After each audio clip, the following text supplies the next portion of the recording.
Sa nakalipas na 24 oras, ang Taal Volcano Network ay walang naitalang volcanic earthquake at mayroon lamang low-level background tremor na naitala. Samantala, may hinang pagsingaw na may taas na 50 metro mula sa mga fumaroles o gas vents ang naganap sa main crater.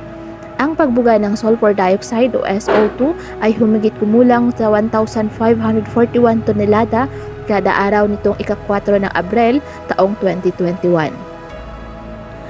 Kasalukuyan pa rin nakataas sa Alert Level 2 o abnormal pa rin ang naturang bulkan.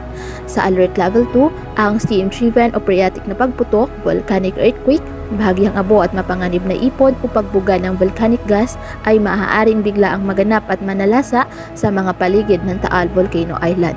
Kaya maigting pong ipinagbabawal ang pagpasok ng sinuman sa Taal Volcano Island na siyang permanent danger zone ng Bulkang Taal, lalong-lalo na sa may gawin ng main crater at ng daang Casilla Fissure.